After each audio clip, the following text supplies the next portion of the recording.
I mean, on the surface, burying the top 10 contestants of a reality show alive, it just sounds like pure spectacle, right? But when you actually look closer at the mechanics of the game, you find this incredibly precise, meticulously designed psychological experiment. So today, we're going to completely analyze the intense financial and social decision-making processes of these contestants and break down exactly how extreme monetary pressure completely rewires individual behavior.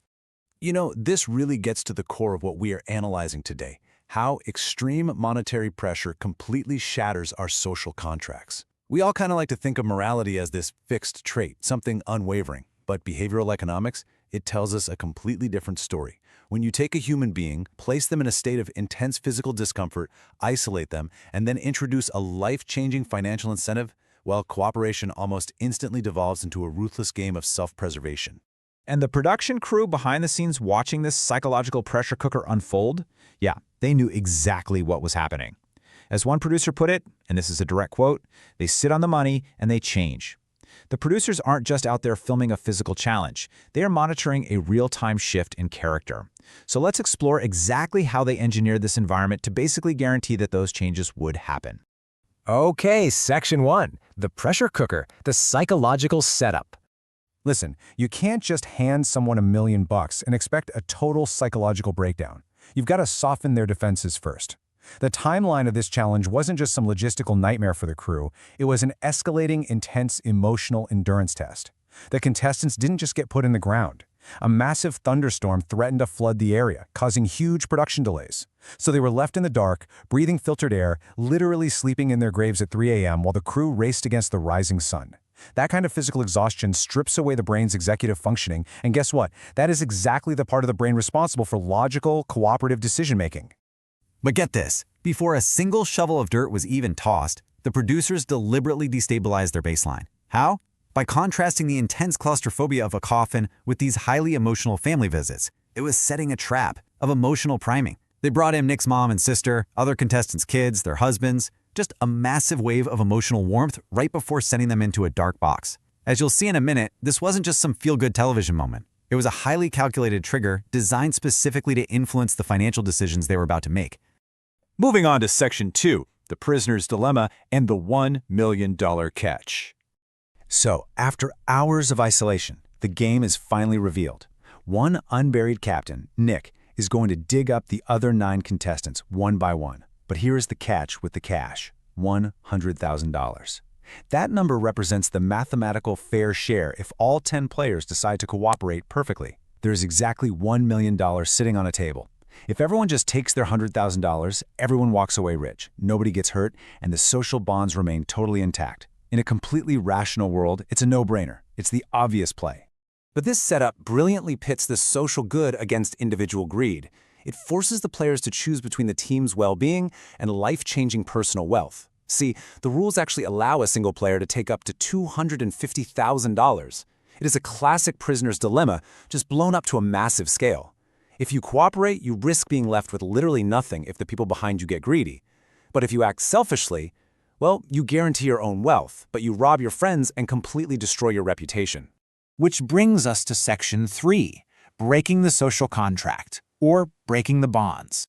Let's take a look at Nick. He's the unburied captain who gets to choose first. Nick was actually voted captain by the group. They trusted him to maintain order. And because he's first, he's just staring at the full $1 million with absolutely zero social pressure from any previous player's choices. But look at how Nick uses that emotional visit from his mom and sister to justify taking the max, $250,000, severely depleting the pot right out of the gate. Remember that family trigger we just talked about? Yeah, it worked flawlessly. By reminding Nick of his family sacrifices right before isolating him with a mountain of cash, the producers basically handed him the ultimate excuse to abandon the group. There's a psychological concept for this, and it perfectly explains how that family trigger gave Nick the internal permission to take way more than his fair share without feeling like a bad dude. It's called moral licensing, and it is a super powerful tool in human behavior. Nick really didn't want to see himself as greedy, so his brain framed the choice not as stealing from his teammates, but as providing for his mother. This kind of cognitive leap, it's exactly how massive monetary pressure overrides our commitment to the wider social group. All right, Section 4, the contagion of greed, the domino effect. Look, once that seal is broken on a social contract, chaos follows rapidly. It creates this crazy domino effect. As the pot shrinks, players like August and Jack are suddenly forced to recalculate their equivalent fair share completely on the fly just to keep their hands clean. August steps up, realizes the math is ruined, so he takes $83,333. Then Jack steps up, realizes it's shrinking even faster, and takes $81,000. They desperately want to believe they are making moral choices, so they actually adapt their definition of fairness based on the depleted resources available to them. It is such a fascinating look at how our morality shifts to accommodate a newly corrupted environment. But seeing that depleted pot completely broke Brett's resolve. I mean, he sat out there in the rising sun for 2 entire hours, just agonizing, wrestling with his conscience. By the time Brett is unburied, there's only $485,000 left. He realizes that the whole concept of fairness is completely gone, and the producers actually let him just sit there for 2 hours while the sun came up, staring at the cash, completely paralyzed by the weight of the social and financial implications.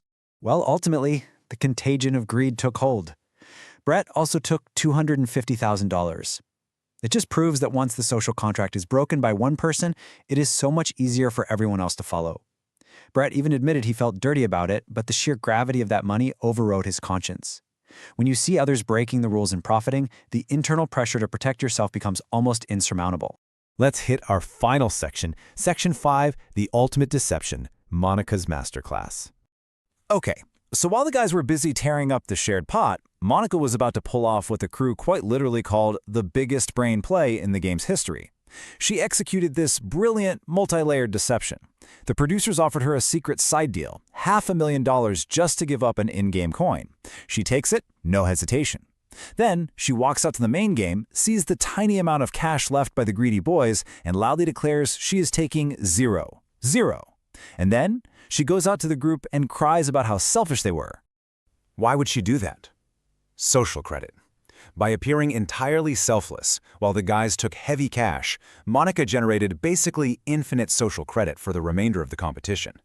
Think about how brilliant this is. The game isn't over yet. They still have to live with each other. They likely have to vote on each other.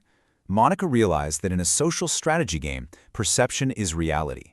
By sacrificing a few $1,000s from the public pot, she secured her position as the ultimate, trustworthy victim, completely shielding the fact that she was actually the richest person on the entire field. And this right here, this was the final twist of the knife. After everything we went through, I don't feel taken care of, boom, she cements her status as the victim while holding $500,000 in her pocket. The other contestants felt terrible. They hugged her, they apologized, their jaws dropped. Monica maximized her financial reward privately while maximizing her social reward publicly. It was just a masterfully calculated performance born out of the intense pressures of the game. So what are we taking away from this explainer? Basically, when you meticulously strip away someone's comfort and introduce a massive financial incentive, human behavior shifts from cooperative to ruthlessly calculating.